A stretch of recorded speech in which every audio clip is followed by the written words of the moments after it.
Recording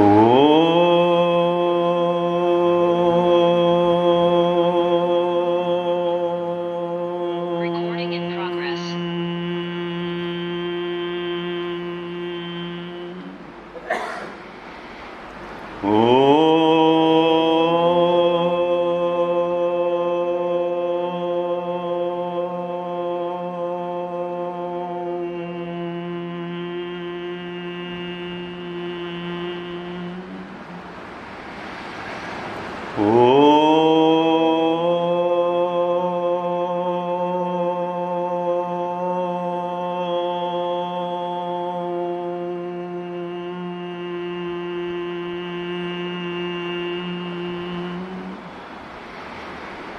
ॐ सहनाववतु सहनौ भुनक्तु सह वीर्यं करवावहै तेजस्विनावधीतमस्तु मा विद्विषावहै। ॐ शान्तिः शान्तिः शान्तिः।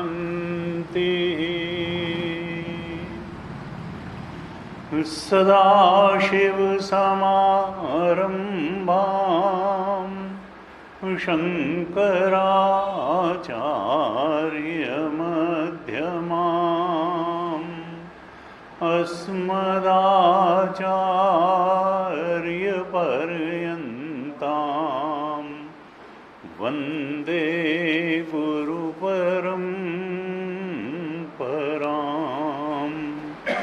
अज्ञानतिमिरान्धस्य ज्ञानाञ्जनशलाकया चक्षुरुन्मीलितं येन तस्मै श्री गुरवे नमः। तस्मै श्री गुरवे नमः। ध्यान श्लोकों का पाठ करते हैं। ओम पार्थाय प्रतिबोधितां भगवता नारायणेन स्वयं व्यासेन ग्रथितां पुराणमुनिना मध्ये महाभारतम् अद्वैतामृतवर्षिणीं भगवतीम् अष्टादशाध्यायिनीम्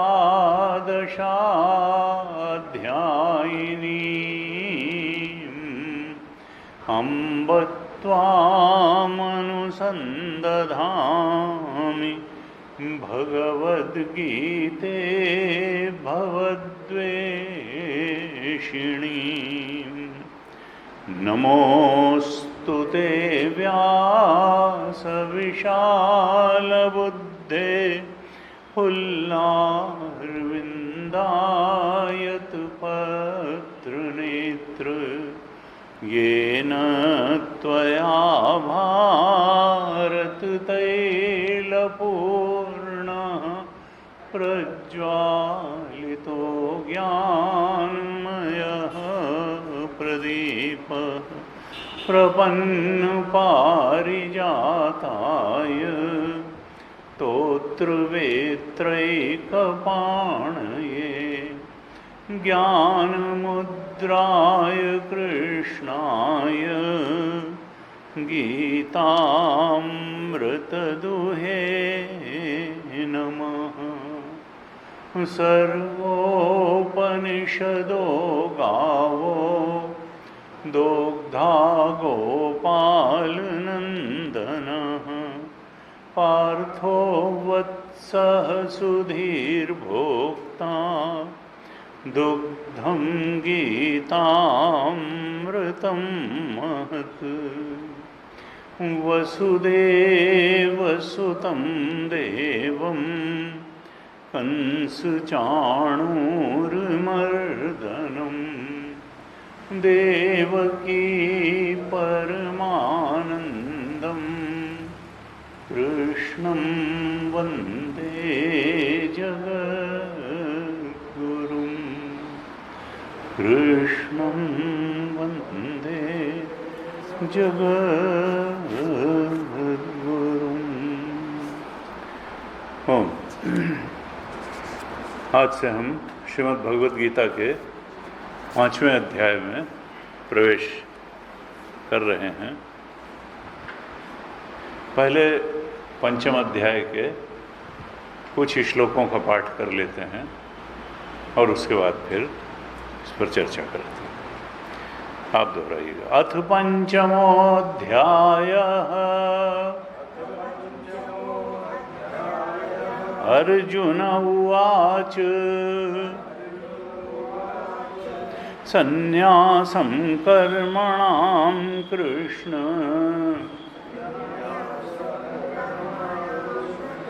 पुनर्योगं च शंससि यच्छ्रेय एतयोरेकम् तन्मे ब्रूहि सुनिश्चितम्। श्रीभगवानुवाच सन्न्यासः कर्मयोगश्च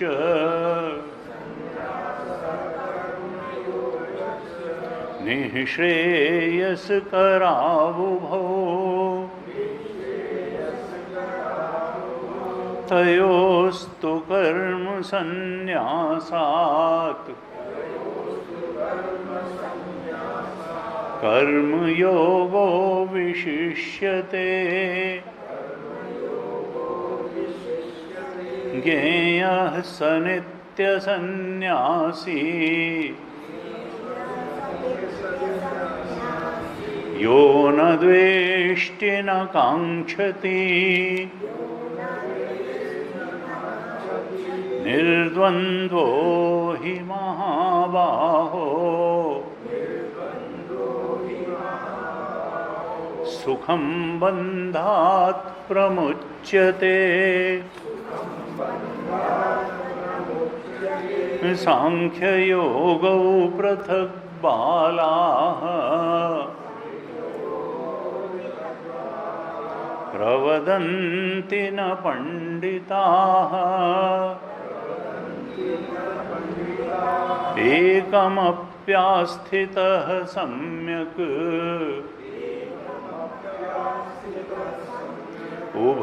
उभयोर्विन्दते फलम्। यत्साङ्ख्यैः प्राप्यते स्थानम् तद्योगैरपि गम्यते। एकं साङ्ख्यं च योगं च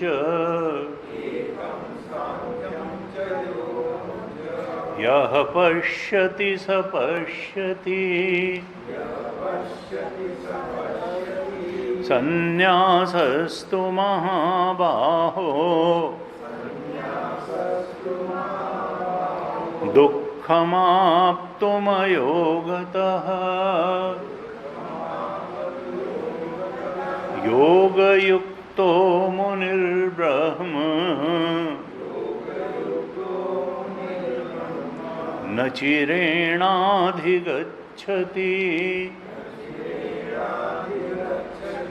योगयुक्तो विशुद्धात्मा विजितात्मा जितेन्द्रियः सर्वभूतात्मभूतात्मा कुर्वन्नपि न लिप्यते नैव किञ्चित् करोमीति युक्तो मन्येत तत्त्ववित् पश्यन् शृण्वन् स्पृशन् जिघ्रन्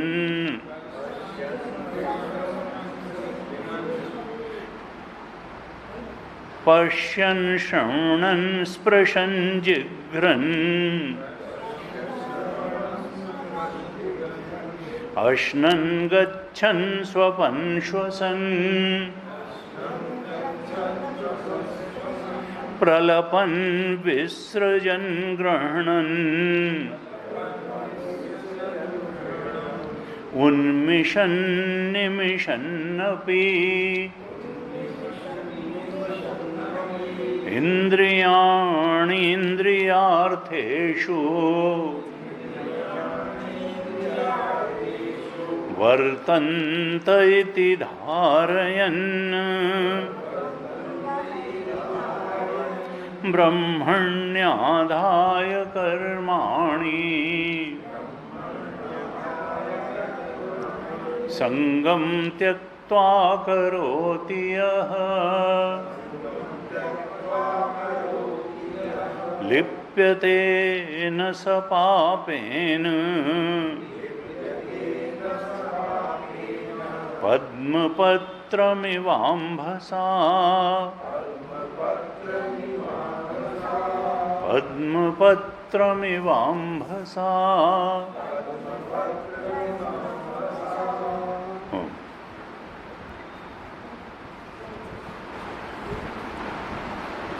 भगवान श्रीमद् भगवद गीता के माध्यम से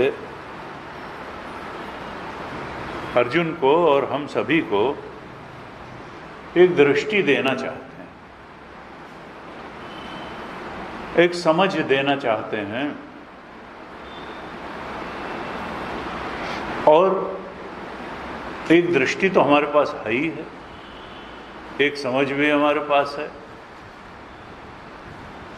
दुनिया को देखने का एक नज़रिया भी हमारे पास है, अपने को देखने का भी एक नज़रिया हमारे पास है और भगवान को देखने का भी। तीन ही तो एंटिटी हैं, हम हैं, दुनिया है और भगवान है। और इन तीनों को देखने की एक नज़र, एक दृष्टि, एक समझ तो हमारे पास है ही है। लेकिन फिर भगवान क्या चाहते हैं कि साधक की समझ जब गीता के अनुसार बन जाए, अपने को देखने की भी, संसार को देखने की भी और भगवान को देखने की भी, तब जा कर के बात बनेगी। और ये समझ बनने, ये दृष्टि बनने का नाम ही है मुक्ति। और गीता के अतिरिक्त अगर इससे अलग हट करके कुछ दृष्टि बनी रही अपने बारे में, संसार के बारे में और भगवान के बारे में, तो यही बंधन की, अज्ञान की दृष्टि है।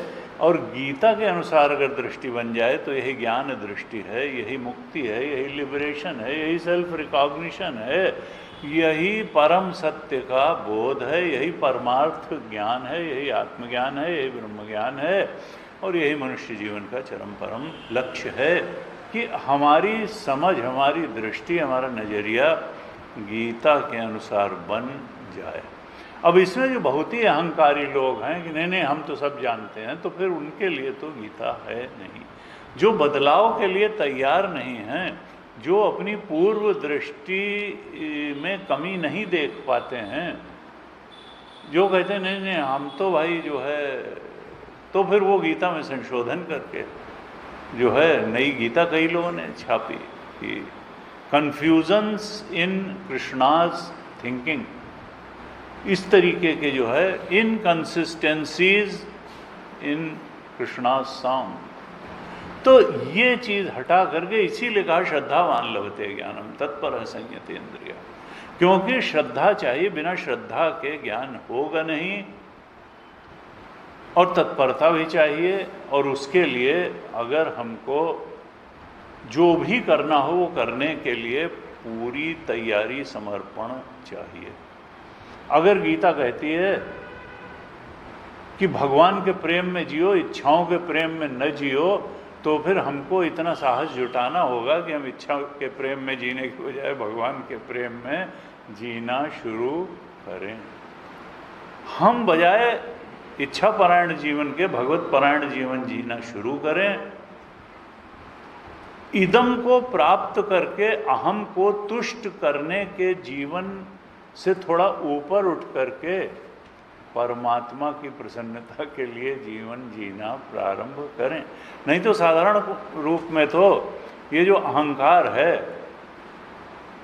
यानी PFT, परसीवर फीलर थिंकर, ये OET को प्राप्त करके थोड़ा थोड़ा खुश होने के चक्कर में ही पड़ा रहता है कि थोड़ा यह मिल जाए तो सुखी हो जाएं, खुश हो जाएं। उन्होंने कहा नहीं, वो जो ओंकार ऊपर बैठे हुए हैं उनका बोध हुए बिना, उनकी खुशबू आए बिना, उनका ज्ञान हुए बिना, ये सब बहुत छोटे छोटे सुख हैं जिसके कारण तुम अपने अहंकार की तृप्ति खोजने का प्रयास कर रहे हो, उसे सुखी करने का प्रयास कर रहे हो। इससे हो न पाएगा।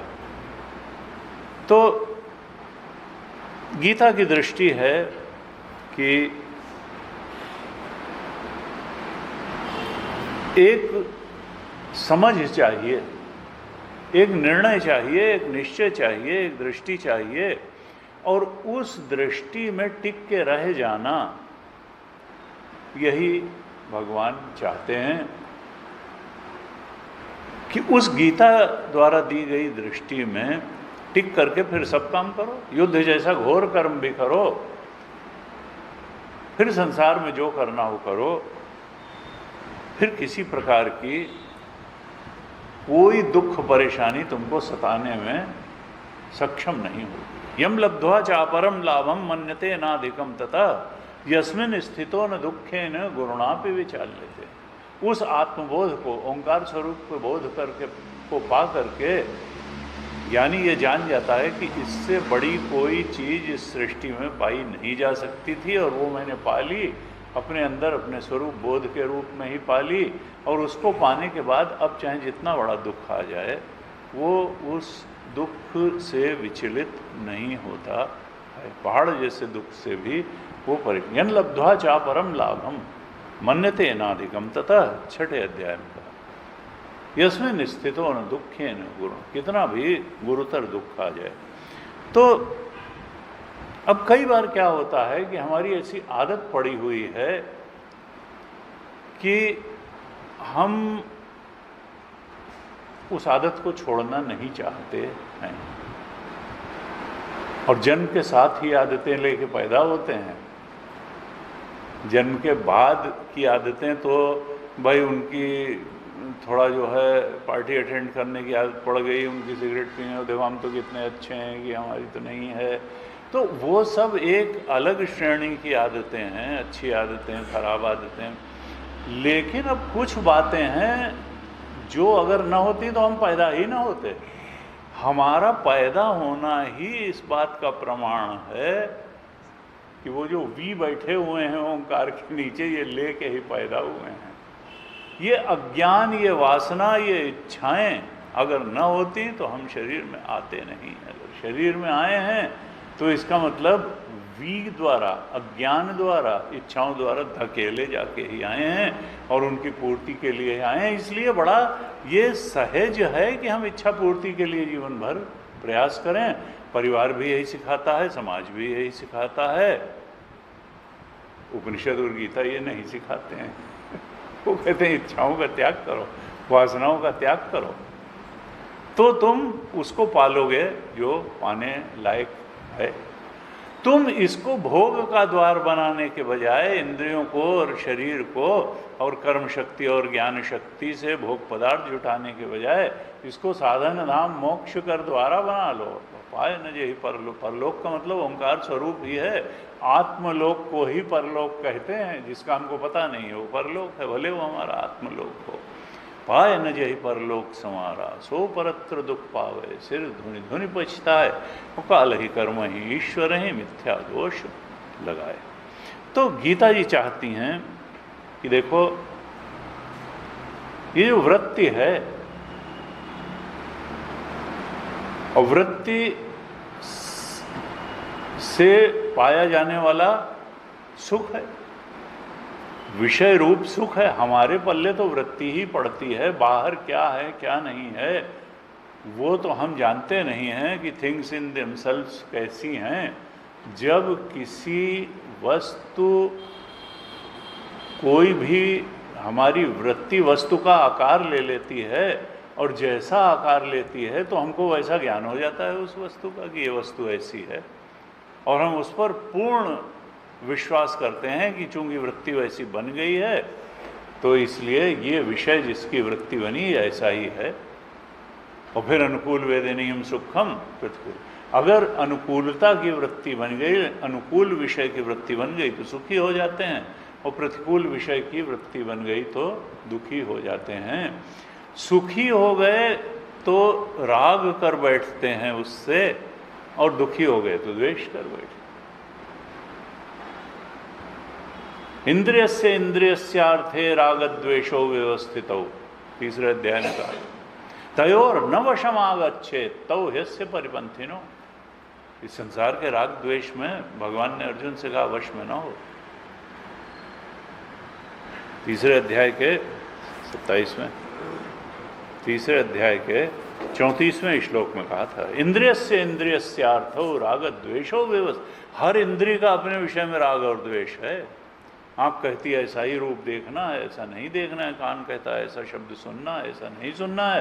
त्वचा कहती है ऐसा स्पर्श चाहिए, ऐसा नहीं। इंद्रिय से अर्थे रागत द्वेषो व्यवस्थितो, अवश्य रहते हैं।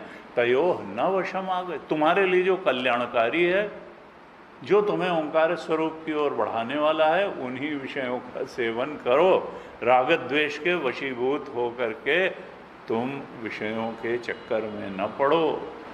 तव ह्यस्य परिपंथिनो, अगर तुम इंद्रिय विषयों के रागत द्वेष से आक्रांत हो करके संसार के विषयों के पीछे भागे तो ये तुम्हारी साधना की पूंजी को वैसे ही छीन लेंगे जैसे कोई राहजन, रास्ते का डाकू किसी व्यापारी की पूंजी को छीन लेता है। ये परपंथिनो हैं, रास्ते के डाकू हैं। तव ह्यस्य, ये दोनों राग और द्वेष। और 5वें अध्याय के भी तीसरे श्लोक में ये कहने वाले हैं भगवान कि ज्ञेयो स नित्य सन्यासी यो न द्वेष्टि न कांक्षति, 5:3 में कहा है। उसको तो तुम नित्य सन्यासी जानो जो राग और द्वेष से, जो आकांक्षा से और द्वेष से, यानी इच्छा, इच्छा किसकी होती है? सुख की ही तो होती है, और सुख से ही राग होता है। निर्द्वंद्वो ही महाबाहो, राग द्वेष के द्वंद्व से जो ऊपर उठ गया, सुखम बंधात प्रमुच्यते, वो सारे बंधनों से सुखपूर्वक पार चला जाता है। यानी ये राग द्वेष ही बंधन का कारण है। गीता जी का ये स्पष्ट उद्घोष है, और पूरी गीता में ये बात भगवान ने कही। क्योंकि बंधन तो है नहीं, कहीं हम राग किए बैठे हैं, कहीं द्वेष किए बैठे हैं, और दोनों वृत्ति के धरातल की चीज है। और वृत्ति का अधिष्ठान और प्रकाशक तो ओंकार है, हमारा आत्मा है। अगर हम वृत्ति और वृत्ति के विषयों के ही चक्कर में फंसे रहेंगे तो फिर जो उनका अधिष्ठान और प्रकाशक हमारा शुद्ध चेतन है, उसके बोध तक कहाँ पहुँच पाएंगे? वृत्ति अपने में उलझाई पड़ी रहेगी।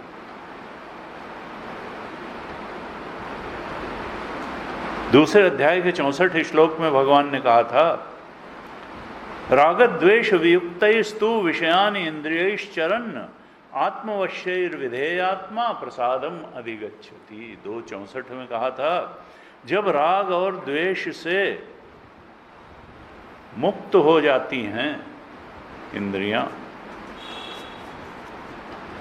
रागद्वेष वियुक्तैः तो तब ये चाहे संसार में विचरण करें, काम करें, कुछ भी परसीव करें, कुछ भी एक्शन करें, वो वश में रहती हैं। यानी इंद्रियां हाथ से जाती कब हैं? जब वो राग द्वेष के वश में होती हैं, जब वो साधक के वश में नहीं रहती हैं। वशे ही यस्य इंद्रियाणि तस्य प्रज्ञा प्रतिष्ठिता। इसीलिए बार बार कहते हैं तस्मात् त्वम इंद्रियाण्यादौ नियम में भरतर्षभ। पहले सबसे इंद्रियों को वश में करो। जो नहीं देखना है वो न देखो, जो नहीं सुनना है वो न सुनो, जो नहीं छूना है वो न छुओ, जो नहीं खाना है वो मत खाओ। वशे ही यस्य इंद्रियाणि, तब तुम्हारी प्रज्ञा प्रतिष्ठित होगी, तब तुम आत्मोन्मुखी चिंतन में लगातार अपने चित्त का निवेश कर सकोगे। नहीं तो चित्त राग और द्वेष के चिंतन में ही लगा रहेगा। आत्मचिंतन में उसका निरंतर और गहराई से लगना संभव नहीं होगा। आत्मवश्य, अपने वश में की हुई जो संयमी आत्मसंयमी पुरुष की इंद्रियां हैं, प्रसादम अधिगच्छति, वो उसको शांति, प्रसाद, निर्मलता, पवित्रता, अंतःकरण की शुद्धता की ओर बढ़ा देती है। कहा प्रसादे सर्व दुखानाम हानि यस्य उपजायते। 265 में आगे के श्लोक में कहते हैं सारे दुख चले जाते हैं अगर राग द्वेष चला जाए। बाहर परिस्थिति भले रहे अनुकूल प्रतिकूल, लेकिन वो मन की विक्षेप रहित प्रसाद की स्थिति, अंतःकरण की प्रासादिक स्थिति, शांत एकाग्र अविचलित स्थिति प्राप्त हो जाने पर सर्व दुखानाम हानि, सारे दुख ही विदा हो जाते हैं। क्योंकि परिस्थिति तो एक जैसी कभी किसी की रही नहीं और रहेगी नहीं, लेकिन हम मन स्थिति को समता में रख सकते हैं। समत्वम योग उच्यते। परिस्थिति की समता को योग नहीं कहते हैं, मन की समता को योग कहते हैं। चित्त को सम बनाए रखना। कहा राग द्वेष जाएंगे तो प्रसादे सर्व दुखानाम हानि अस्य उपजायते और प्रसन्न चेतसो ह्याशु बुद्धि पर्यवतिष्ठते। ये जो कर्मयोगी है, जो प्रसाद बुद्धि वाला है, सम बुद्धि वाला है,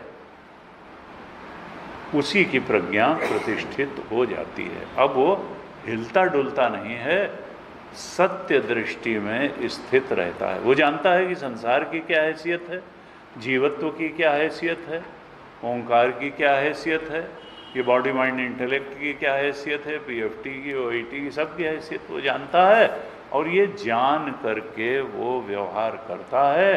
वो राग द्वेष में पड़ करके व्यवहार नहीं करता है। ये एक मूल बात है। वो इदम को पा करके अहम को खुश करने के लिए व्यवहार नहीं करता है कि द्वेषास्पद चीज़ों को हटाते जाओ, रागास्पद को बुलाते जाओ, बल्कि वो जानता है कि क्या असत है, क्या सत है, क्या दुखद है, क्या सुखद है। आत्मा ही सत्यम शिवम सुंदरम कौन है? आत्मा। आत्मा ही सत्यम शिवम सुंदरम है। ये वृत्ति और वृत्ति से जानी जाने वाली चीज़ें, इनको चाहे जितना एडवर्टीजमेंट में दिखा दिखा करके कहा जाए कि देखो ये सत्यम भी हैं, शिवम भी हैं और सुंदरम भी हैं, वास्तव में वो उसकी ठीक उल्टी है। वो सत्यम नहीं है। वृत्ति और वृत्ति से जानी जाने, वृत्ति ही असत है तो वृत्ति से जानी जाने वाली विषय कहाँ से सत्य हो जाएंगे? सत्य तो आत्मा है, ओंकार सत्य है। न वासनाएं सत्य हैं, न बीएमआई सत्य है, न पीएफटी सत्य है, न ओईटी सत्य है। सत्यम शिवम सुंदरम तो ओंकार है, हमारा आत्मा है। तो इसका मतलब क्या है कि इसके अलावा जो है वो हमको अपनी वासनाओं के कारण सत्य भी लग रहा है और सुंदर भी लग रहा है और कल्याणकारी भी लग रहा है नहीं। वासनाओं के चश्मे से देखने के कारण वही परमात्मा संसार के अनेक भेद वाले विषयों के रूप में दिखाई देता है और फिर सत्यम भी दिखाई देता है, शिवम भी दिखाई देता है, सुंदरम भी दिखाई देता है, जबकि वास्तव में अगर ये वासना हटा दी जाए तो ज्ञानी कहेगा कि पहली चीज़ तो है नहीं, और अगर है भी तो वो सत्य की उल्टी, वो असत है, वो तो तुम्हारे लिए मुक्ति में बाधा है, शिवम नहीं है, दुखद है, असत भी है, दुखद भी है और कुरूप भी है, सुंदरम उंदरम कहीं नहीं है। ये हमारी वासनाएं हैं, हमारी दृष्टि है जो किसी चीज को सुंदर बना देती है। सुंदर तो आत्मा है, वही सत्य है, वही शिव है, कल्याणकारी है। सा आत्मा सविज्ञेय, मांडुक्य उपनिषद में कहा। तुरीय जो है, चतुर्थ जो है, जागृत स्वप्न सुषुप्ति का जो अधिष्ठान और प्रकाशक है, असल में सत्य तो वही है, पाने योग्य। सा आत्मा सविज्ञ है, वही आत्मा है, वही जानने योग्य है। संसार तो काम चलाऊ चीज है। तो गीता जी का एक मुख्य जो संदेश है वो यही है। इस 5वें अध्याय में भी भगवान यही प्रयास कर रहे हैं, और अर्जुन इस बात को अभी 5वें अध्याय तक भी ठीक तरह से समझ नहीं पाया है, इसलिए ये बार बार अपने उसी प्रश्न को दोहरा रहा है जिसको इसने प्रारंभ से ही कहा है। लेकिन एक है कि अर्जुन कहता है कि मैं उस चीज को चाहता हूं जो बताओ जो मेरे लिए श्रेयस्कर हो।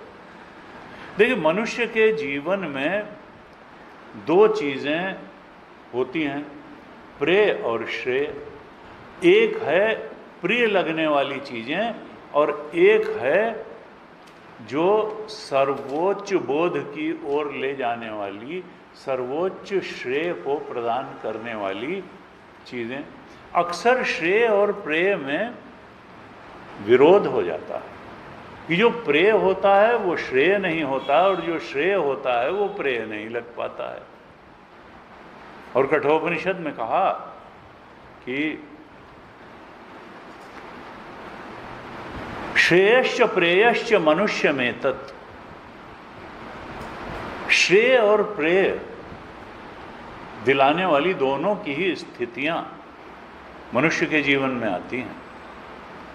श्रेयश्च प्रेयश्च मनुष्य में तत् तौ संपरीत्य विविनक्ति धीरा। जो धीर पुरुष है वो बहुत विवेक से इस बात का विचार करता है कि श्रेयस्कर क्या है और प्रिय क्या है, और फिर ये भी विचार करता है कि हमको अपनाना किसको है, श्रेयस्कर को अपनाना है कि प्रिय को अपनाना है। श्रेयश्च प्रेयश्च मनुष्य में तत् तौ संपरीत्य विविनक्ति धीरा। तो क्या होता है, प्रेयो मंदान कि श्रेयश्च धीरो अभिप्रेयसो वृणीते। जो धीर पुरुष है, धीरा धीमंता, भगवान शंकराचार्य पूरी गीता में धीर का अर्थ करते हैं धीमंता, जो बुद्धिमान है। सम दुख सुखम धीरम सो अमृतत्वाय कल्पते, दूसरे अध्याय में कहा था। धीर का मतलब क्या है, जो थोड़ा समता रख सकता है अनुकूल प्रतिकूल परिस्थितियों में। सम दुख सुखम धीरम सो, हम वही सर्वोच्च की प्राप्ति करेगा जो सुख दुख में समता, राग द्वेष में, क्योंकि सुख दुख राग द्वेष एक ही। तो कहा श्रेयो ही धीरो अभिप्रेयसो वृणीते। श्रेय का वर्ण कौन करता है, श्रेयो वृणीते कौन है, जो धीर है, जो राग द्वेष से ऊपर उठ करके चीजों को देख सकता है, उनको ग्रहण कर सकता है। श्रेयो ही धीरो अभिप्रेयसो वृणीते, जो प्रिय के ऊपर श्रेय को रख सकता है, समझ सकता है, ग्रहण करता है, इतनी संकल्प शक्ति है कि श्रेय के मार्ग पर चल सकता है।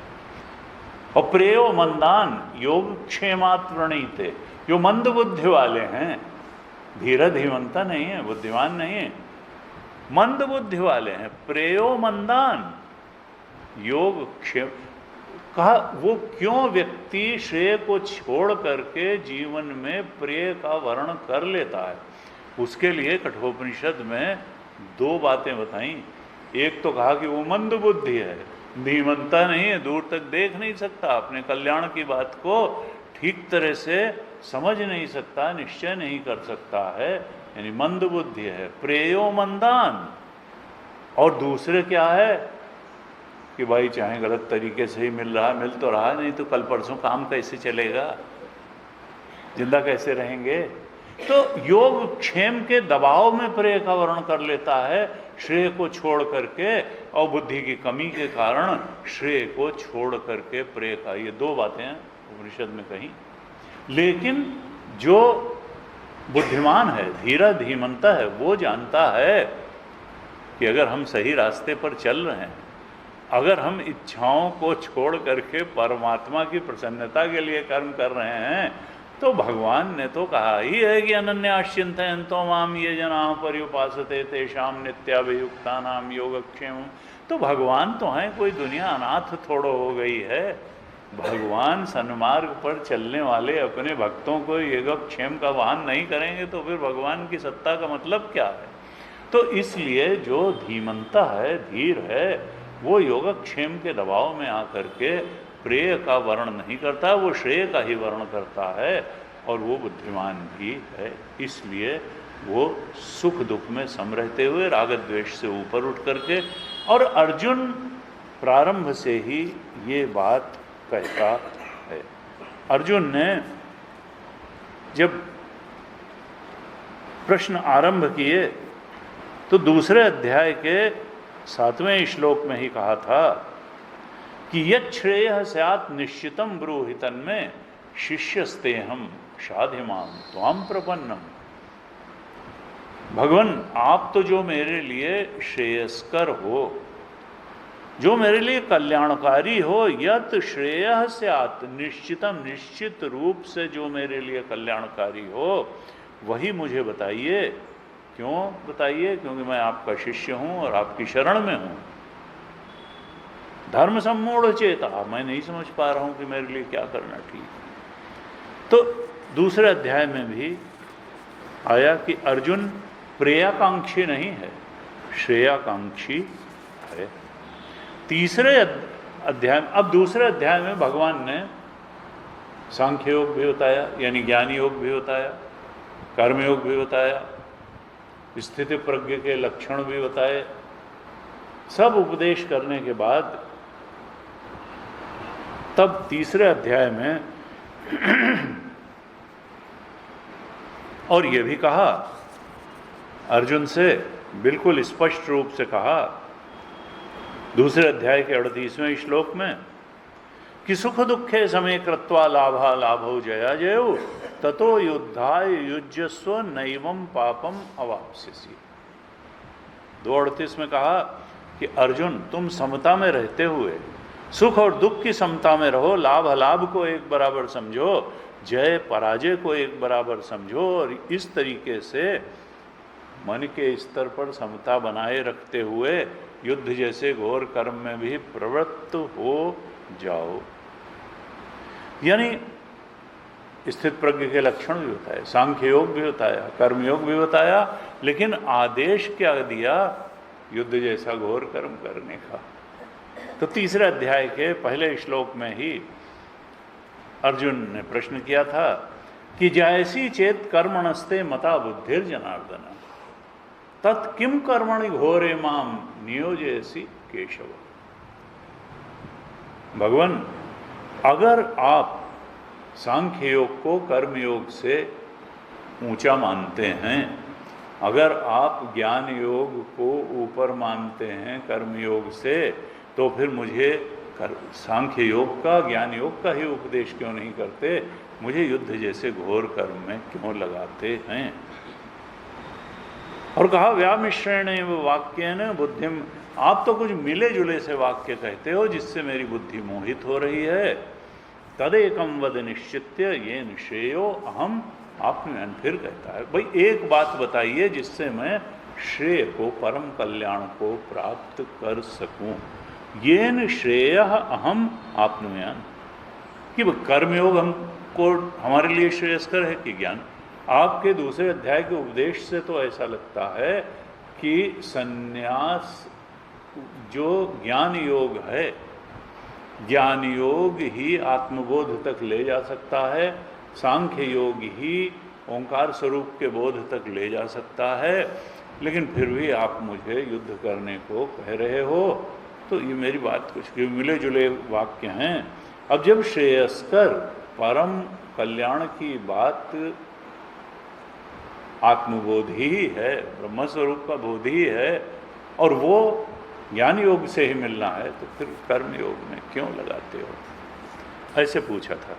अब तीसरा अध्याय आया, फिर चौथा अध्याय आया। तीसरा अध्याय कर्म योग का था, चौथा अध्याय ज्ञान कर्म संन्यास योग का था, जिसमें भगवान ने 18वें चौथे अध्याय के 18वें श्लोक में कहा था, कर्मणि अकर्म यह पश्येत कर्मणि च कर्म यह सबुद्धिमान मनुष्येषु स युक्तः कृत्स्न कर्म कृत। देखो, नहीं कश्चित क्षणमपि जातु तिष्ठति अकर्मकृत। तीसरे अध्याय में ही भगवान ने कहा था कि ये मत सोचो कि तुम किसी क्षण ऐसा भी आएगा जब बिना कर्म किए रह लोगे। तीसरे अध्याय के 5वें श्लोक में भगवान ने कहा था, एक क्षण भी कोई बिना कर्म किए नहीं रह सकता है। नहीं कश्चित क्षणमपि जातु तिष्ठति अकर्मकृत और कार्यते ही अवशः कर्म सर्व प्रकृति गुण। लेकिन ये सारे कर्म प्रकृति के गुणों द्वारा ही हो रहे हैं, आत्मा तो अकर्ता है। और चौथे अध्याय के 18वें श्लोक में ये कहा, कर्मणि अकर्म यह पश्येत। जो कर्म हो रहे हैं, संसार वाले भी देख रहे हैं कि गुरुदेव ने इतना कर्म किया, लेकिन वो जानते हैं कि आत्मा करता है। वो कर्म करते हुए भी अपने आत्म स्वरूप में स्थित हैं। वो जान रहे हैं कि इंद्रियां ही इंद्रियों में बरत रही हैं। गुणा गुणेषु वर्तन्ते इति मत्वानस, गुण ही गुणों में बरत रहे हैं। प्रकृते क्रियमाणानि गुणैः कर्माणि, प्रकृति के गुण ही सब कर रहे हैं। और ये तो अज्ञानी है जो समझता है कि मैं कर रहा हूँ। अहंकार विमूढ़ात्मा कर्ता अहम इति मन्यते, तीसरे अध्याय के 27वें श्लोक में कहा। ये तो अज्ञान का प्रतीक है। चेतन कहाँ कर्म करेगा? चेतन तो किसी चेतन के अलावा तो कुछ है ही नहीं। चेतन की आसक्ति भी भ्रांति के ही कारण अनुभव में आती है।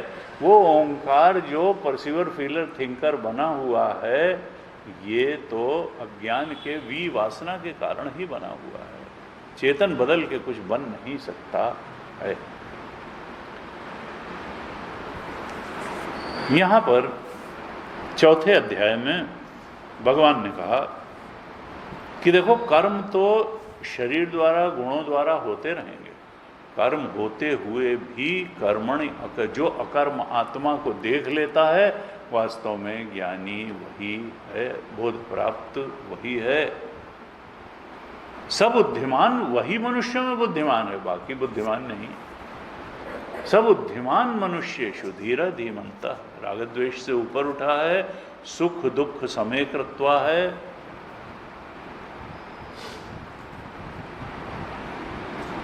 भगवान ने चौथे अध्याय में ये बताने के बाद कि कृतकृत्य कौन हो गया, कृत्स्न कर्म कृत कौन हो गया, जिसमें बाहर उपाधियों द्वारा कर्म किए जाते हुए भी अंदर आत्मा को अकर्ता अभोक्ता देख लिया और अपने को आत्मा जान लिया। अब ये सब बताने के बाद भी कि आत्मबोध ही सबसे बड़ी बात है, अकर्ता अभोक्ता आत्मा में स्थित हो जाना ही सबसे बड़ा श्रेय है। फिर चौथे अध्याय के अंत में 42वें श्लोक में भगवान ने आदेश क्या दे दिया अर्जुन को कि तस्मात् अज्ञान संभूतम हृत्स्थम ज्ञानासिनात्मना छित्वैनम संशयम योगम आतिष्ठ उत्तिष्ठ भारत। भगवान ने अर्जुन को सब बताने के बाद कि नहीं ज्ञानेन सदृशम पवित्रम इह विद्यते, ज्ञान के समान पवित्र करने वाला कुछ भी नहीं है। तत्स्वयं योग संसिद्ध कालेनाथ, ज्ञान से ही आत्मबोध होगा।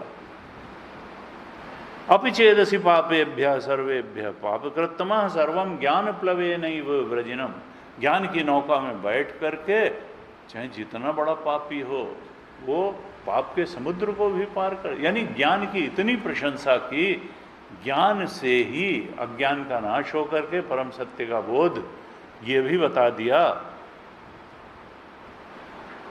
और उसके बाद में 42वें श्लोक में अंत में आदेश क्या दे दिया कि तस्मात् अज्ञान संभूतम हृत्सम ज्ञान असिन आत्मना, ये जो अज्ञान है, ये जो अविवेक से उत्पन्न आत्म विषयक अज्ञान है और जिसके कारण संशय हो जाता है कि सत्य है क्या, संसार सत्यम शिवम सुंदरम है कि आत्मा सत्यम शिवम सुंदरम है। छित्त्वैनम संशयम योगम आतिष्ठ उत्तिष्ठ भारत, कहा इसको तुम काट दो, ज्ञान की तलवार से इस संशय को काट दो। अज्ञान को का निवारण ज्ञान से कर दो और तब कर्म करो। योगम आतिष्ठ उत्तिष्ठ भारत, यानी ज्ञानी हो जाओ, अपने स्वरूप के बोध में प्रतिष्ठित हो जाओ और फिर चाहे जो करो। गुरुदेव ने इतना काम किया तो वो ज्ञान कभी धूमिल नहीं होगा। ज्ञान की चमक तुम्हारे अंदर रहे, स्वरूप के बारे में स्पष्ट दृष्टि बनी रहे कि मैं ओंकार स्वरूप हूं, उपाधियों द्वारा कर्म किया, और उसके बाद में तुम युद्ध जैसा घोर कर्म भी करो। तो ज्ञान की तलवार से अज्ञान को काट दो, संशय के पार चले जाओ और तब कर्मयोग में स्थित होकर के कर्म करो। भगवान ने बहुत स्पष्ट रूप से, भगवान शुरू से ही कह रहे हैं, लेकिन अर्जुन ने फिर संशय खड़ा कर दिया। उसने ज्ञान की तलवार से अज्ञान का नाश उसके शायद नहीं हुआ और संशय का भी नाश नहीं हुआ, और उसने 5वें अध्याय के पहले श्लोक में फिर संशय खड़ा कर दिया। क्या कहता है 5वें अध्याय के पहले श्लोक में कि संन्यासम कर्मणाम कृष्ण पुनर्योगम च शंससि। भाई आप भगवान एक बार तो संन्यास की बात कहते हैं, यानी कर्मों का त्याग करो, और फिर कर्म करने की भी बात कहते हैं। एक बार कहते हैं कि उठ के खड़े हो जाओ, युद्ध जैसा घोर कर्म करो, फिर कहते हो कि ज्ञान की तलवार से अज्ञान का नाश भी कर दो, संशय को छोड़ दो।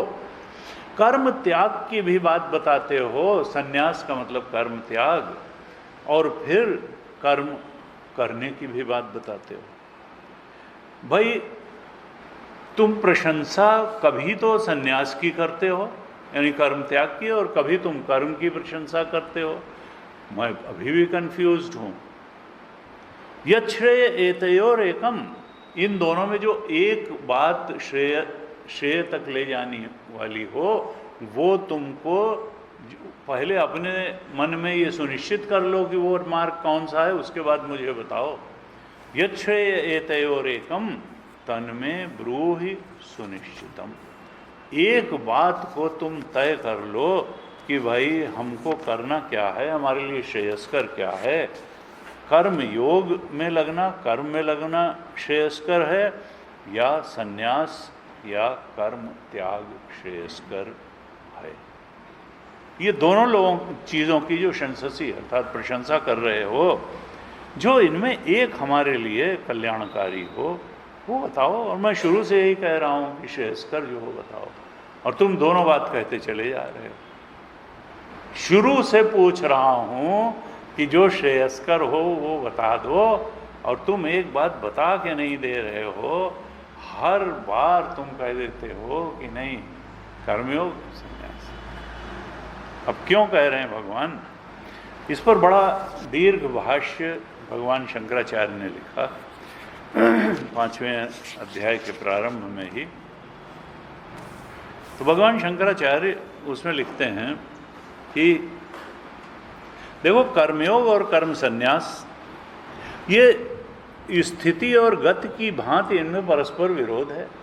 भाई कर्म करना और कर्म छोड़ना, ये तो जैसे वो खड़े भी हो जाओ और चलते भी रहो, इस तरह से स्थिति और गति जैसा दोनों में विरोध है, इसलिए एक पुरुष द्वारा एक साथ उनका अनुष्ठान किया जाना तो संभव नहीं है।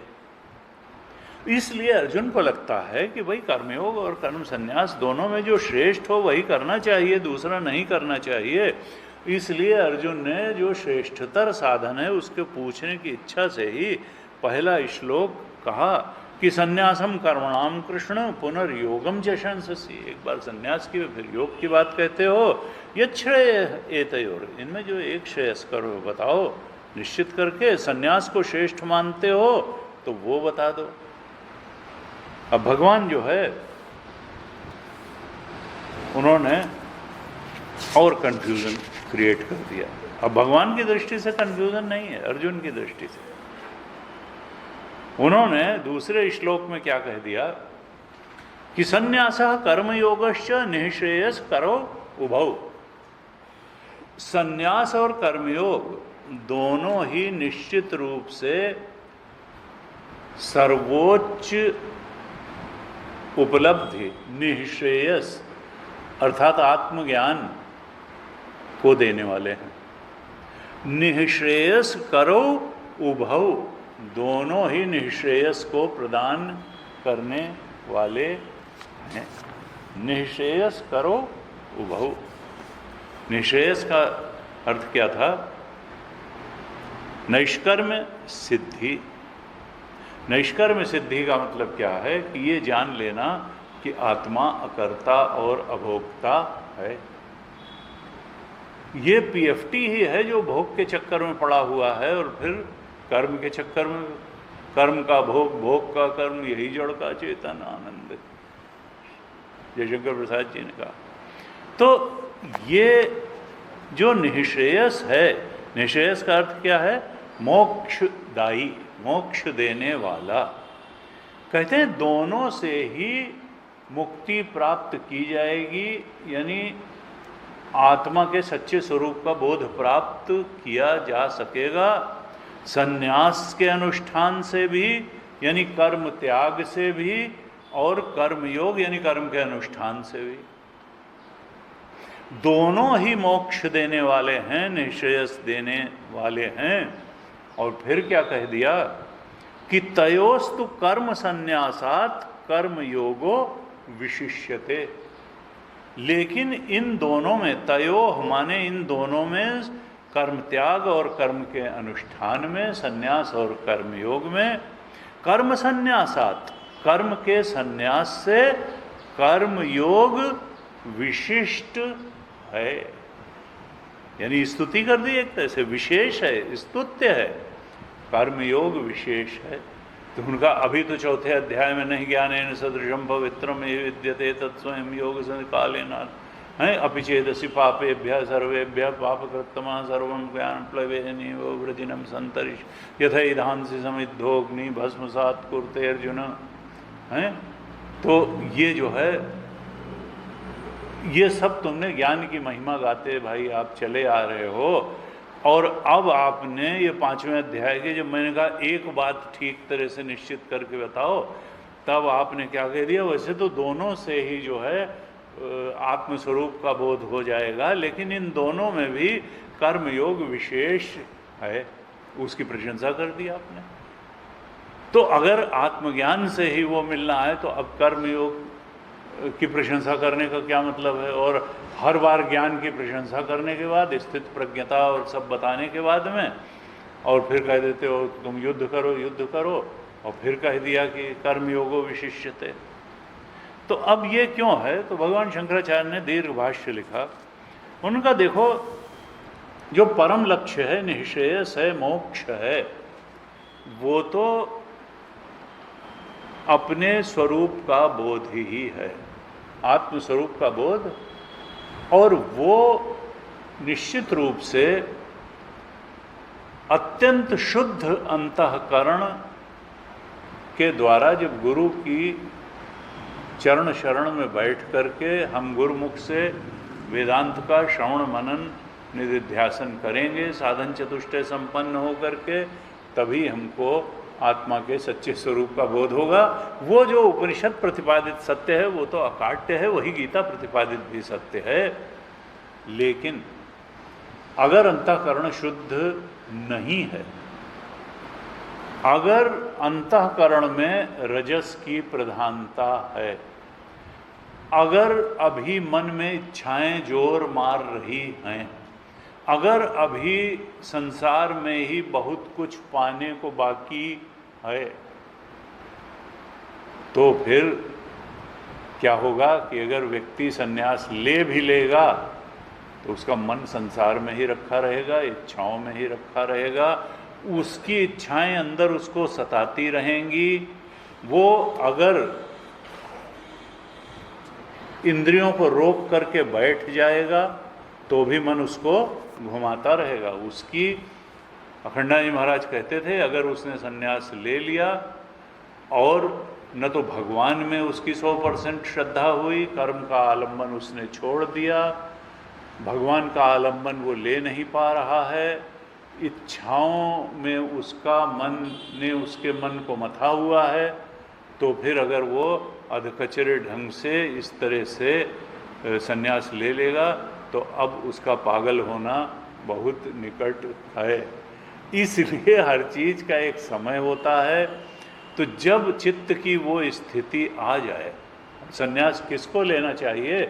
जिसको लगे कि अब हमारा संसार परीक्ष लोकान कर्मचितान ब्राह्मणों निर्वेदम है, लोक की पूरी परीक्षा हो गई कि ये क्या देने में सक्षम है और क्या ये नहीं दे सकता है। लोक की पूरी परीक्षा हो गई, अपनी सामर्थ्य की भी परीक्षा हो गई, क्या संसार देने में समर्थ है क्या नहीं, इसकी परीक्षा हो गई। और तब निर्वेद हो गया, वैराग्य हो गया। तो तद विज्ञानार्थम तब जा करके ये सन्यास की स्थिति आती है। और यहाँ 5वें अध्याय में भगवान ने जो सन्यास की बात करी है, ये का देखो सन्यास के भी 2 रूप हैं। एक ज्ञानी का सन्यास है और एक अज्ञानी का सन्यास है। तो जो ज्ञानी का सन्यास है वो तो आत्मबोध ही है, आत्मा ही तो सन्यासी है। आत्मा कभी किसी चीज से लिप्त हुई नहीं, किसी चीज से आसक्त हुई नहीं। चिदानंद रूप शिवोहम शिवोहम असंगोहम असंगोहम असंगोहम सदाशिवम। जो आत्मबोध में स्थित हो गया और उसने जान लिया कि आत्मा तो सदा से सन्यासी है ही, असंग है ही, आत्मा ही तो एकमात्र सत्य है। और सत्य और असत्य की कोई गांठ थोड़ो पड़ती है। जब दूसरा कोई सेम लेवल की रियलिटी हो तो उससे तो वो चिपके, वो कहाँ चिपकेगा और किससे चिपकेगा और क्यों चिपकेगा और कैसे चिपकेगा, उसके लेवल की तो कोई रियलिटी, वो तो एक अखंड सर्वव्यापक चेतन है और उसके अलावा दूसरे चीज़ की सत्ता तो है नहीं। तो ऐसा जो परमार्थ बोध प्राप्त सन्यासी है उसको तो ये सन्यास कोई लेने देने वाली चीज नहीं है। ये तो परमात्मा की कृपा से, अपनी साधना की कृपा से, गुरु और शास्त्र के वचनों से श्रवण मनन निधिध्यासन करके जब आत्म स्वरूप का दृढ़ता से बोध हो जाता है और अनात्म का के प्रति दृढ़ता से वैराग्य हो जाता है, तब जाके उस आत्म स्वरूप में परमात्म ज्ञान में दृढ़ स्थिति हो जाती है। तो वो तो परमार्थ ज्ञान रूप सन्यास है जो साधक को कालेन आत्मनिविंदति, वो तो एक काल में जा करके साधना करते करते गुरु और शास्त्र के प्रति समर्पण रखते रखते, चिंतन रखते रखते, ब्रह्माकार वृत्ति बनाते बनाते, ब्रह्म के सत्य की वृत्ति बनाते बनाते एक दिन क्या होता है कि वो जान लेता है, वृत्ति स्थायी रूप से, दृढ़ रूप से ये दृष्टि प्राप्त कर लेता है कि ब्रह्म सत्यम जगन मिथ्या, जीवो ब्रह्म ना परः, ब्रह्म ही सत्य है, उसके अलावा जो कुछ भी है वो असत है। न असतो विद्यते भावः न अभावो विद्यते सतः, उभयोरपि दृष्टोन्तः अनयोस् तत्वदर्शिभिः, दूसरे अध्याय के 14वें-15वें श्लोक में कहा कि वो जान लेता है सत्य के बोध में। तो ये तो जो स्थिति है ये तो निःश्रेयस है, ये तो मोक्ष की स्थिति है, ये तो परमार्थ ज्ञान की स्थिति है, और ये परमार्थ संन्यास की स्थिति है। और यहाँ 5वें अध्याय में भगवान ने जिस संन्यास और योग में कंपैरिजन किया है,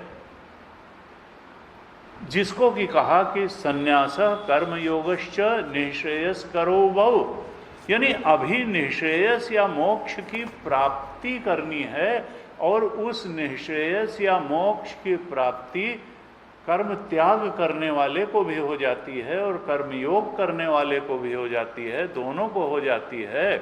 तो यहाँ दूसरे श्लोक में जिस संन्यास का जिक्र हुआ है उसको अभी निःश्रेयस की प्राप्ति नहीं हुई है, वो अभी अज्ञान दशा में ही लिया गया संन्यास है, वो ज्ञानी का संन्यास नहीं है, वो अज्ञानी का ही संन्यास है।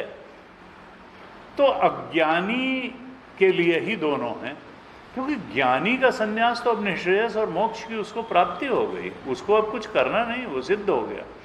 करना किसको है? पहले नंबर पर कर्मयोगी बनना है, और कर्मयोगी से ऊपर उठ करके कर्म सन्यासी बनना है। जिसके अंदर अभी इच्छाएं सता रही हैं, जिसके अंदर रजोगुण की प्रबलता है, जिसका व्यक्तित्व अभी बहिर्मुखी है, जिसको संसार में अभी पाना कुछ शेष है, तो उसके लिए क्या है? उसके लिए कर्मयोग ही प्रशंसनीय है।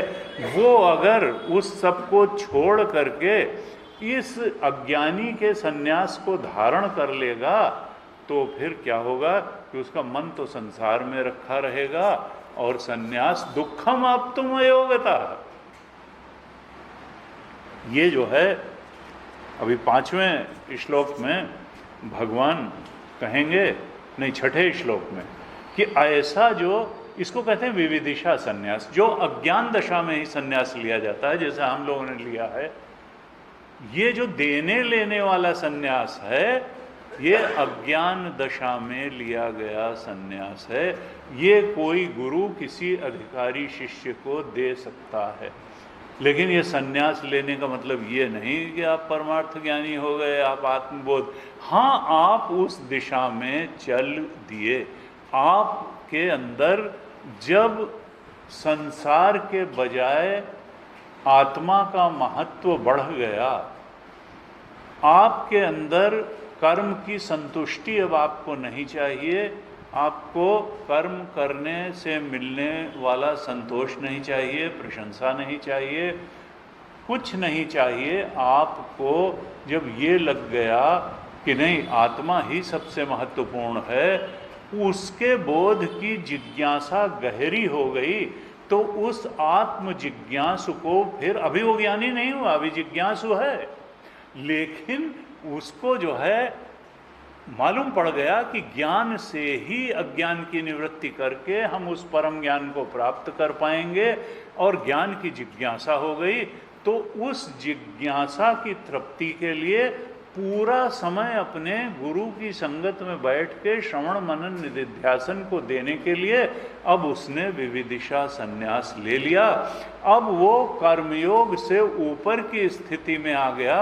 अब उसको कर्म में तृप्ति नहीं दिख रही है, बल्कि उसको श्रवण मनन निधिध्यासन से ही उसको अब लाभ होने वाला है, उसकी जिज्ञासा की तृप्ति, शांति, पूर्ति होने वाली है।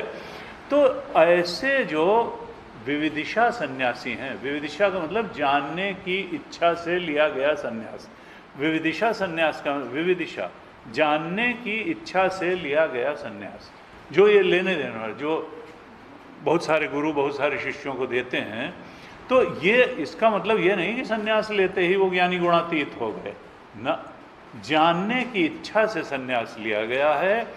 इस दृढ़ निश्चय के साथ लिया गया है कि हम अपना अब सारा समय अपनी जिज्ञासा की शांति के लिए, उसके लिए अगर स्वाध्याय करना है, श्रवण करना है, मनन करना है, प्रवचन करना है, यम नियम का पालन करना है, सदाचार का पालन करना है, यानी कर्म उसके भी हैं।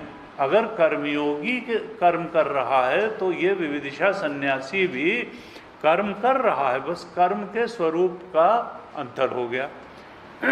कर्मयोगी जो है अर्जुन तो युद्ध जैसा घोर कर्म भी कर सकता है।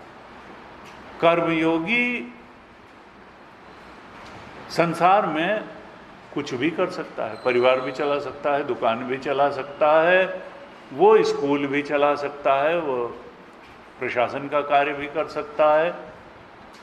कोई गीता में कार्यों की लिस्ट नहीं दी गई है, केवल अप्रोच बताया गया है कि इच्छा पूर्ति की जगह परमात्मा की प्रसन्नता के लिए तुम अगर कार्य करना शुरू कर दो तो तुमको काम बदलने की जरूरत नहीं है, तुमको केवल काम के प्रति अपना अप्रोच बदलने की जरूरत है, तो तुम वही काम करते हुए कर्मयोगी हो जाओगे। शबरी झाड़ू लगाती है तो उसको ये नहीं कहा जाता कि तुम जो है झाड़ू लगाना छोड़ करके, गुरु का आश्रम चुपचाप साफ करना छोड़ करके अब तुम जो है जप करना शुरू कर दो, वो झाड़ू ही लगाती है। वशिष्ठ पुरोहिती का काम करते रहें, जनक जो है राजकार्य करते रहें, शुकदेव अवधूत बने रहें, तो कार्य में कोई बड़ा कार्य कोई छोटा कार्य नहीं है गीता की दृष्टि में, काम सब बराबर हैं। लेकिन अप्रोच क्या है काम करने का, उससे फिर व्यक्ति के अंतःकरण पर उस कर्म द्वारा पड़े हुए प्रभाव में अंतर हो जाता है। अगर परमात्मा की प्रसन्नता के लिए कर्म किया गया तो कोई भी कर्म अंतःकरण की पवित्रता, निर्मलता, शुद्धि का कारण बन जाएगा। और अगर फलासक्ति पूर्वक कर्म किया गया, इच्छा की प्रेरणा से कर्म किया गया, तो वो बंधन को और जकड़ देगा, वासनाएं और पैदा कर देगा और चित्त में चंचलता को बनाए रखेगा, बल्कि बढ़ा देगा। इसलिए गुरु जी कहते थे कि देखो, जो भक्ति योग है, असल में वास्तव में जो भक्ति योग है, बाहर से वही कर्म योग है। अगर किसी को अंदर भगवान पे श्रद्धा ही नहीं है तो भगवान के वचनों पे क्या श्रद्धा होगी? फिर वो प्रभु की प्रेरणा से कर्म क्यों करेगा और फल भी परमात्मा को क्यों समर्पित करेगा? इसलिए भक्ति योग और कर्म योग में कोई अंतर नहीं है। अंदर से जो भक्ति योग है, बाहर से वही कर्म योग है। भक्ति योग और कर्म योग दोनों के केंद्र में परमात्मा के प्रति, भगवान के प्रति श्रद्धा बैठी हुई है। जैसे हम एक साधारण कर्म करने वाला व्यक्ति अपने अहंकार को प्रसन्न करने वाला करना चाहता है, अहम की तुष्टि चाहता है, पुष्टि चाहता है, अहम को खुश करना चाहता है, इदम को प्राप्त करके, ऐसे ही जो भक्त है वो सब वो काम करना चाहता है जिससे उसके प्रभु प्रसन्न हों। वो इष्ट की प्रेरणा से और इष्ट की प्रसन्नता के लिए कर्म करता है और फल इष्ट को समर्पित करके प्रसाद बुद्धि से भोग करता है। यही कर्मयोग है। और इसके बाद वो कौन है जो अंतःकरण को निर्मलता प्रदान कर देता है? ये जब जिज्ञासा होती है कि प्रभु का सच्चा स्वरूप भी तो हमें मालूम होना चाहिए। कौन है जो हर मुसीबत में आकर के हमारे साथ खड़ा हो जाता है? कौन है जो सदचिंतन की प्रेरणा दे देता है? कौन है जो सत्संग को सुलभ करा देता है? कौन है जो सद्वृत्तियों को हृदय में उपजा देता है और उन सद्वृत्तियों के पोषण के लिए व्यवस्था भी बना देता है? जब उसके बारे में जानने की जिज्ञासा होती है तब समय होता है विविदिशा संन्यास का, कि अब पूरे समय गुरु की शरण में, शास्त्र की शरण में रह करके संन्यास ले करके किसी योग्य गुरु से, और तब उस परम सत्य की ओर बढ़ाना, जिज्ञासा को शांत करना। ब्रह्मसूत्र में ही पहले अथातो ब्रह्म जिज्ञासा। जब व्यक्ति साधन चतुष्टय संपन्न हो जाता है, यानी अंतःकरण निर्मल हो जाता है, तब एक सहज रूप में परम सत्य को जानने की जिज्ञासा उत्पन्न होती है, ब्रह्म की जिज्ञासा उत्पन्न होती है। और वहाँ कहा व्यास भगवान ने कि अगर गहरी जिज्ञासा हो गई तो जिज्ञासा की पूर्ति की व्यवस्था भी भगवान कर देते हैं, सद्गुरु को भी भेज देते हैं, और उस जिज्ञासा की पूर्ति के रूप में ब्रह्मबोध हो ही जाता है। ब्रह्म की जिज्ञासा जिसकी गहरी हो गई उसको ब्रह्मबोध हो ही जाएगा, कहते इसमें कोई संशय नहीं है। श्रद्धावान लभते ज्ञानम तत्पर संयतेन्द्रिया, ज्ञानम लब्ध्वा पराम शांतिम अचिरेणाधिगच्छति। तत्काल इधर बोध हुआ और उधर परम शांति, नैष्ठ की शांति, आत्म शांति की प्राप्ति हुई। लेकिन कहा कि देखो, अगर कोई कर्मयोग किए बिना सीधे सीधे आ गया कि गुरु जी संन्यास दे दीजिए, तो वो आश्रम में भी उपद्रव करेगा, घर में भी उपद्रव करेगा और अपने जीवन में भी उपद्रव करेगा। इसलिए जो शास्त्र एक समय कर्म में लगने को कहता है, वही चित्त की एक विशिष्ट अवस्था आ जाने पर कर्म के निवृत्ति के लिए भी कहता है। दोनों ही शास्त्र की शरण में रहना चाहिए, कर्म में प्रवृत्ति भी और कर्म से निवृत्ति भी, दोनों शास्त्र द्वारा ही प्रतिपादित मार्ग हैं। कर्म में प्रवृत्ति का मार्ग भी और कर्म से निवृत्ति का मार्ग भी। और गुरु जी कहते थे देखो, प्रवृत्ति अगर ठीक से होगी तो एक दिन निवृत्ति में ले जाकर खड़ा कर देगी। धर्मानुसारी कर्म योग के अनुसार अगर प्रवृत्ति होगी, अहंकार के को खुश करने के लिए प्रवृत्ति नहीं होगी, वर्णाश्रम धर्म के अनुसार प्रवृत्ति होगी, तो एक दिन वो वैराग्य आ ही जाएगा, निवृत्ति में खड़ा। तुलसीदास जी ने कहा धर्म ते विरति, जोग ते ज्ञाना, ज्ञान मोक्ष प्रद वेद बखाना। अगर हमने वर्णाश्रम धर्म के अनुसार जीवन जिया है तो एक समय आते आते जीवन में वैराग्य हो ही जाना चाहिए। धर्म ते विरति, और तब जोग ते ज्ञान, फिर कोई सद्गुरु प्राप्त होगा जो ज्ञान का, आत्मज्ञान का उपदेश करेगा और हमको भी ओंकार स्वरूप का बोध हो जाएगा। जोग ते ज्ञाना, और ज्ञान मोक्ष प्रद, ज्ञान ही अंत में ज्ञान ही मोक्ष प्रद है। वेद बखाना, ये तुलसीदास जी कहते हैं, मैं नहीं कह रहा हूं, ये परम प्रमाण वेद के वचन हैं। तो यहां अभी भगवान धीरे धीरे 5वें अध्याय में बताने वाले हैं कि दोनों का अपना महत्व है और दोनों उसी परम लक्ष्य की ओर ले जाते हैं। चौथे श्लोक में तो भगवान ने कह दिया कि जो बच्चे हैं वो दोनों को अलग अलग कहते हैं। सांख्य योगो पृथक बालाः प्रविदन्ति न पंडिताः, एकम अपि आस्थितः सम्यक उभयोः विन्दते फलम। सांख्य और योग ये अलग अलग हैं, यानी विविदिशा संन्यास अलग है और कर्मयोग अलग है। ये जो बाल बुद्धि वाले लोग हैं, अज्ञानी हैं, वही ये कहते हैं, पंडित जन नहीं कहते हैं, क्योंकि एक में भी अगर ठीक तरह से स्थित हो जाए तो फिर दूसरे का फल तो मिल ही जाता है, निश्रेयस या मोक्ष का फल मिल जाता है। कर्मयोग हम ठीक तरह से अगर करते रहेंगे, अंतःकरण शुद्ध हो जाएगा तो परम सत्य के प्रति जिज्ञासा हो ही जाएगी, और तब संन्यास मार्ग से फिर विविदिशा संन्यास से परमार्थ संन्यास तक, यानी आत्मबोध तक हम पहुँच ही जाएंगे। तो भगवान शंकराचार्य ने कहा कि ये विशिष्ट क्यों कहा, दूसरे श्लोक में जब कहा था भगवान ने कि संन्यासः कर्मयोगश्च निःश्रेयस्करो उभौ। ये संन्यास और कर्मयोग यानी कर्म त्याग और कर्मयोग, विविदिशा संन्यास और कर्मयोग दोनों ही मोक्ष निःश्रेयस को देने वाले हैं, लेकिन तयोस्तु कर्म संन्यासात्, कर्म संन्यास से कर्म योग विशिष्ट है, स्तुत्य है, तो कर्मयोग विशेष है।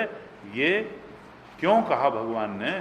तो भगवान शंकराचार्य ने भाष्य में लिखा कि दुर्नुष्ठेयत्वात् सुकरत्वेन च कर्मयोगस्य विशिष्टत्व अभिधानम इति। पेज नंबर 147 के पहले पैराग्राफ में भगवान शंकराचार्य ने कहा कि चूंकि अनुष्ठान करने में संन्यास की अपेक्षा कर्मयोग सरल है, सुकर है, इसलिए उसकी श्रेष्ठता का विधान भगवान ने किया। सुकरत्वेन, क्योंकि अभी अगर रजस डोमिनेटेड है, बहिर्मुखी व्यक्तित्व है, तो फिर उसके लिए कर्मयोग ही है।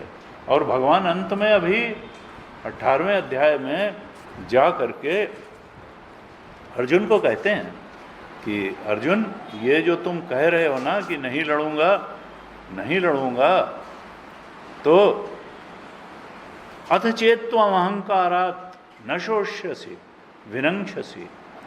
18वें अध्याय के 58 श्लोक में भगवान ने कहा, यद 59 में कहा, यद अहंकारम आश्रित्य न योत्सेति मन्यसे।